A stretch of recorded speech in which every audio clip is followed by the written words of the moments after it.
इतने में ही तो तत्व ज्ञान हो गया। और उन दोनों को जब मिलाकर देखें तो अज्ञान हो गया। अब साधन करने वाले भाई बहनों के मन में एक बात जची हुई है कि मन निर्विकार हो जाए, किसी घटना का असर न पड़े, तो तत्व ज्ञान हो गया। और असर पड़ता है तो तत्व ज्ञान नहीं हुआ। इस बात को आप ठीक तरह से समझें कि असर किस पर पड़ता है। असर मन पर पड़ता है, बुद्धि पर पड़ता है, शरीर पर पड़ता है, इंद्रियों पर पड़ता है, पर आप तो वही रहते हैं। बड़ी मानी बात। अर्थात आप पर असर नहीं पड़ता।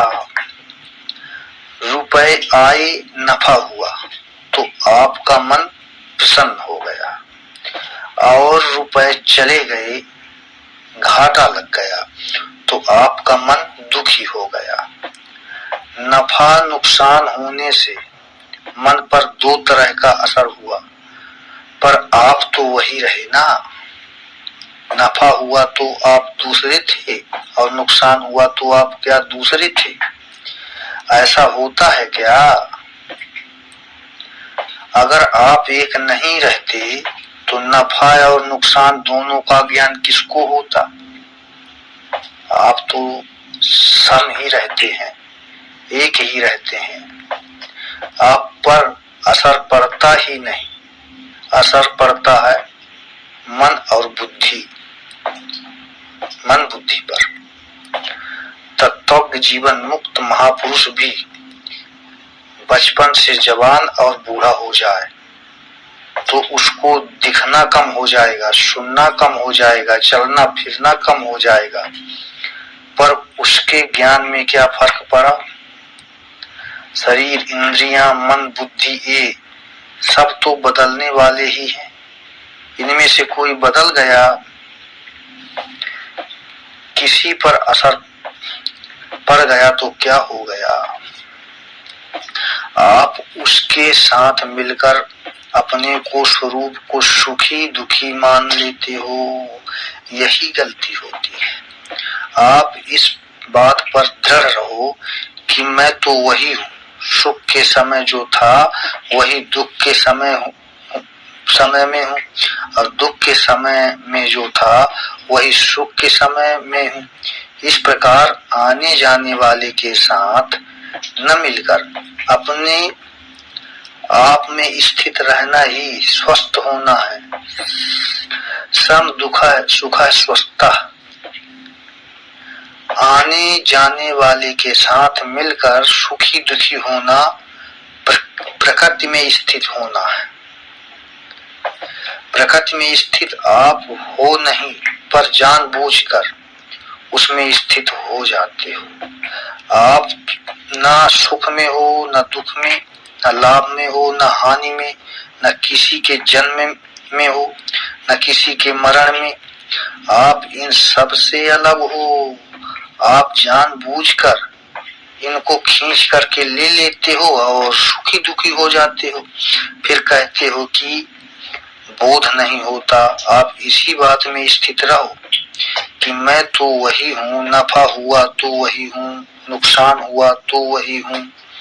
आप स्व में स्थित अपने आप स्थिति हो जाओ। बस स्व सदा निर्विकार है। स्व में कभी विकार होता ही नहीं।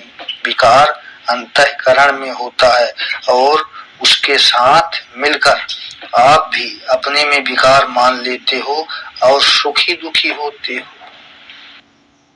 श्रद्धेय स्वामी श्री राम सुखदास जी महाराज के चरणों में सत सत नमन।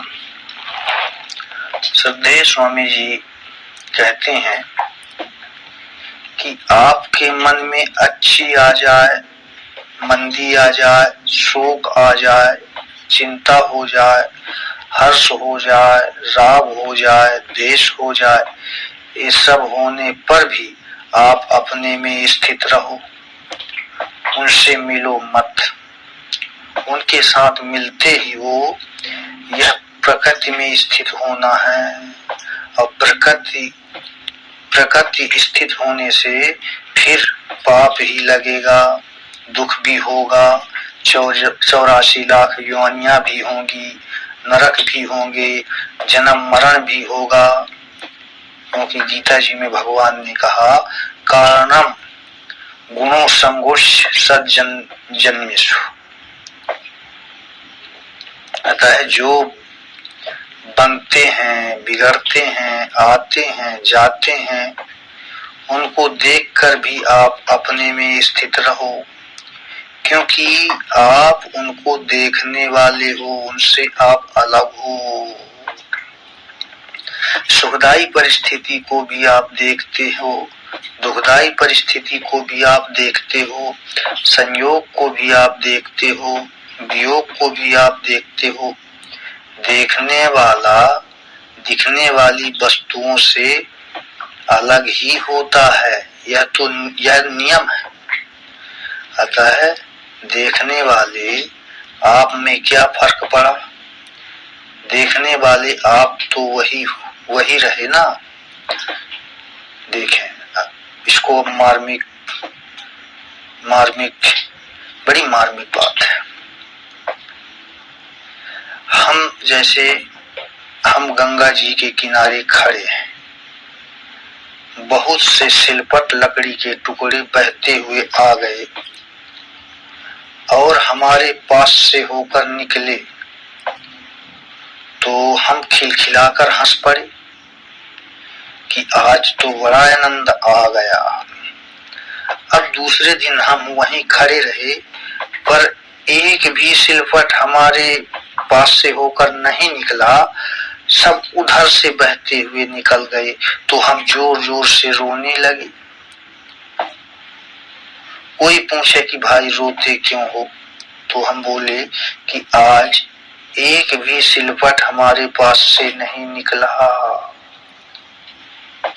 अब विचार करें कि सिलपट हमारे पास से निकले अथवा दूर से बह जाएं, उससे हमारे पर क्या फर्क पड़ा?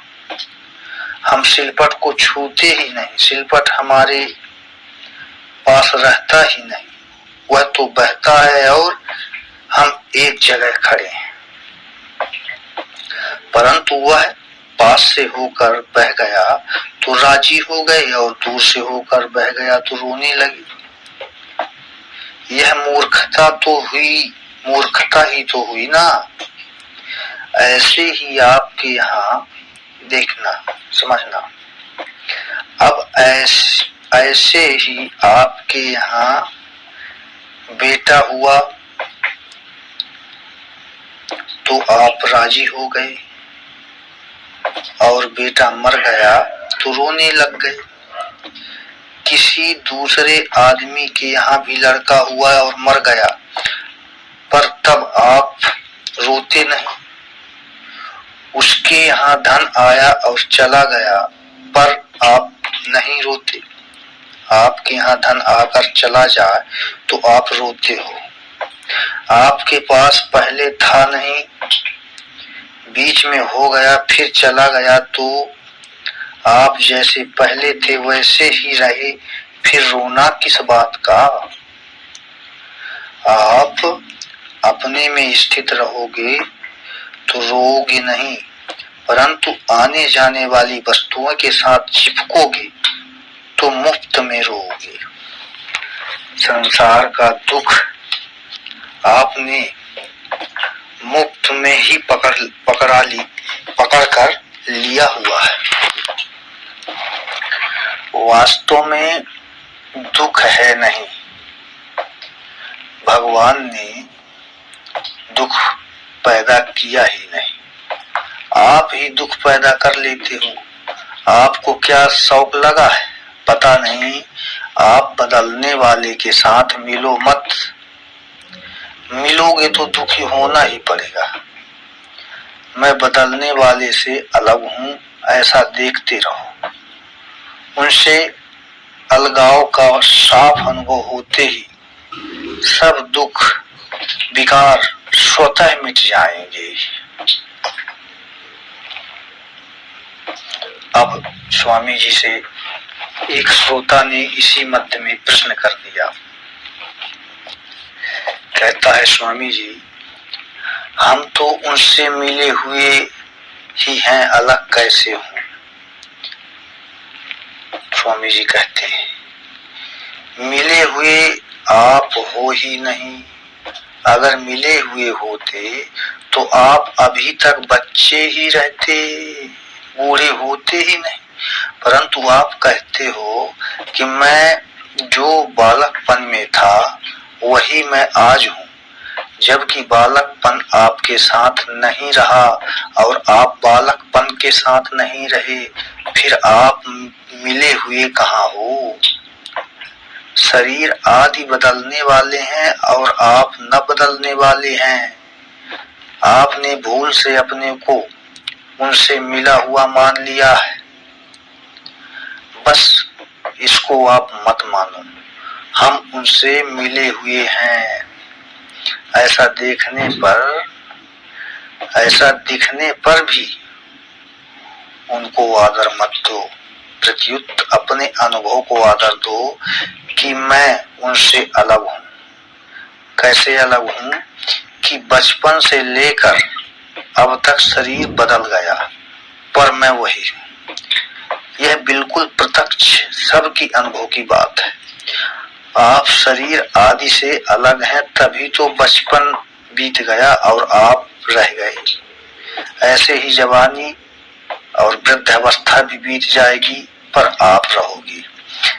जैसे बचपन के समय आप उससे अलग थे, ऐसे ही आज जवानी के साथ भी, जवानी में भी और वृद्धावस्था में भी आप अलग हो। अगर फिर भी इसका ठीक अनुभव न हो तो व्याकुल होकर भगवान से कहो कि हे प्रभु, हे महाराज, हमारे को इसका अनुभव नहीं हो रहा। इतनी बात पक्की जान लो कि हम हैं तो अलग ही, चाहे अनुभव हो या न हो। अगर अलग न होते तो मरने पर शरीर यहाँ नहीं रहता, साथ में जाता, अथवा शरीर के साथ आप भी यहाँ रहते। परंतु ना आप शरीर के साथ रहते हो और ना आपके साथ शरीर जाता है, फिर दोनों एक कैसे हुए? मकान में मैं रहता हूँ तो मकान में कैसे हो गया? मैं मकान में आता हूँ और मकान से चला जाता हूँ, तो मकान और मैं अलग अलग हुए। ऐसे ही शरीर भी एक मकान है और आप उसमें रहने वाले हो। आप उसमें रहते हो और निकल भी जाते हो, उसके साथ आप एक नहीं हो। मैं शरीर से अलग हूँ ऐसा अनुभव न हो तो भी इसको जबरदस्ती मान लो। जैसे बीमारी से छूटने के लिए आप कड़वी से कड़वी दवा, चिरायते आदि की काढ़ा आंखें मींच कर पी लेते हो, ऐसे ही स्वस्थ होने के लिए आप मैं अलग हूँ ऐसा मान लो। फिर भी ठीक अलग ना दिखे तो व्याकुल हो जाओ कि अलग अनुभव जल्दी कैसे हो। व्याकुलता जोरदार हो जाएगी तो चट अनुभव हो जाएगा। परंतु भोगों में रस लेते रहोगे, सुख लेते रहोगे, तो चाहे कितना भी पढ़ जाओ, पंडित बन जाओ, चारों वेद पढ़ लो, पर शरीर से अलगाव का अनुभव कभी नहीं होगा। श्रद्धेय स्वामी श्री राम सुखदास जी महाराज के चरणों में सत सत नमन। स्वामी जी कहते हैं कि जो दिखता तो है पर मिलता नहीं, इसका नाम प्रतीत है। मनुष्य के भीतर प्रतीत का जितना आदर है उतना प्राप्त का आदर नहीं है। यह है समस्या। अतः जो प्राप्त है उस पर दृढ़ता से विश्वास करना है कि बालकपन में मैं जो था वही मैं आज हूँ।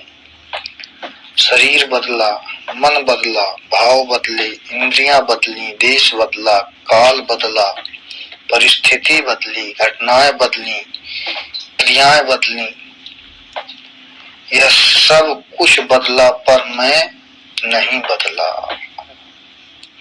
मैं तो वही हूँ। वेदांत में आत्मा की नित्यता के लिए यह प्रबल युक्ति है कि मैं वही हूँ। अब इस बात को समझें। कोई दो आदमी 8-10 वर्ष के बाद मिले, उनमें एक बड़ी अवस्था में था और एक छोटी अवस्था में था। छोटी अवस्था वाले ने पूछा कि बाबा जी आप मेरे को जानते हो? बड़ी अवस्था वाले ने उत्तर दिया, भैया मैं तो नहीं जानता, तुम मेरे को जानते हो क्या? छोटी अवस्था वाले ने कहा कि हाँ मैं तो आपको जानता हूँ। देखो अमुक समय में मैं आपसे मिला था और हम दोनों में अमुक अमुक बातें हुई थी। मुझ में ज्यादा परिवर्तन होने से आप पहचान नहीं सके। बड़ी अवस्था वाला बोला, अच्छा वही हो ना तुम? छोटी अवस्था वाले ने पूछा, आजकल कैसे चल रहा है? तो बड़ी अवस्था वाले ने उत्तर दिया कि आजकल तो बड़ी तकलीफ में हूँ, पैदा तो है नहीं और आफत आ रही है, तुम कैसे हो? तो छोटी अवस्था वाले ने कहा, हमारा काम तो बहुत अच्छा चल रहा है, अब इसमें विचार यह करना है कि मैं भी वही हूँ और तू भी वही है। ध्यान दे, इसमें संदेह नहीं है, पर परिस्थितियों में बहुत बड़ा अंतर है। दोनों की अवस्था बदल गई, परिस्थितियां बदल गई, पर वे दोनों वही हैं।